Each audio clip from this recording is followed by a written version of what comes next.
কিছু কিছু মানুষ এমনও হয় যাদের একবেলা ভাত না খেলেও চলবে, তবে তাদের সমালোচনা করতেই হবে, যাকে আমাদের এখানে আঞ্চলিক ভাষায় বলে গাবাগাবি, বদনাম। হ্যালো এভরিওয়ান, আসসালামু আলাইকুম। দুপুরের রান্না শেষ করে এখন আমি রান্নাঘরটা গুছাচ্ছি, সব কিছু উপরে তুলে রাখছি, আর এদিকে গ্যাসের চুলাটাও পরিষ্কার করতেছি। প্রতিদিন রান্নার শেষে আমি এভাবে গ্যাসের চুলা পরিষ্কার করে মুছে রাখি। কালকে একটু দুধ জাল দিছিলাম, তো পড়ে গেছিলো, সেগুলো আমি ঘষে ঘষে উঠাচ্ছি। আমার গ্যাসের চুলাটা মোছা শেষ, আর এদিকে আমার হাঁড়ি পাতিল ধোয়া শেষ, সেগুলো উঠিয়ে রাখতেছি, ময়লাটা বাহিরে ফেলে দিতে যাইতেছি। আর এইদিকে আমার মেয়ে পুরা রুম এলোমেলো করে খেলতেছে, আর এক মেয়ে বাহিরে খেলতেছে। যাদের ছোট ছোট বাচ্চা কাচ্চা আছে বুঝেননি তো, রুম সবসময় গোছানো থাকে না। এখন আমি এই বিছানার চাদরটা চেঞ্জ করব, এখন অন্য চাদর বিছাবো, কারণ আমার ছোট ছোট বাচ্চা আছে, এজন্য বিছানার চাদর 2-3 দিন পর পর চেঞ্জ করতে হয়।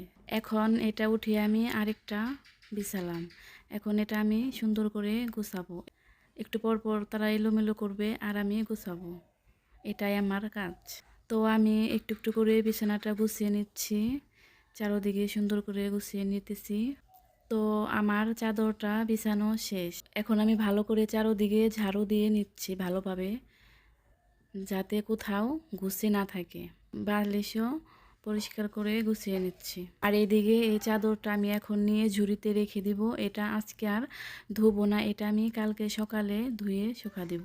এখন আমি টেবিলটাও পরিষ্কার করে নিব, সব কিছু গুছাবো। টেবিলের উপরে যা যা আছে বাটি, এগুলো আমি সব বেসিনে নিয়ে রেখে আসব, এগুলো সব ধুয়ে উঠিয়ে রাখবো। আর এই তৈলা দিয়েই টেবিলটা ভালো করে মুছে নেব, মুছে তারপরে এই তৈলাটা ধুয়ে দেব। তারপর আমার টেবিলটাও পরিষ্কার করা শেষ। তো এখন আমি আসলাম বাচ্চাদের খেলনা গোছাতে, এখন আমি এগুলো গোছাবো। তাদের খেলতে গেলে তাদের বালিশ লাগবেই, কোল বালিশ লাগবেই, আর এই কাগজটাও লাগবে। আর এই পেয়ারাগুলো হচ্ছে আমাদের গাছের দেশি পেয়ারা, আর এই জাম্বুরাটাও আমাদের গাছের। সব খেলনাগুলো আমি এই বলে করে রেখে দিব। আর এই দিকে আমার মেয়ে গোসলখানায় গিয়ে তার ভাইয়ের সাথে কান্নাকাটি শুরু করে দিছে। এখন আমি আমার ছেলে মেয়েদের গোসল করাবো, তাদের খাওয়াবো, ঘর ঝাড়ু দিব, ঘর মুছবো।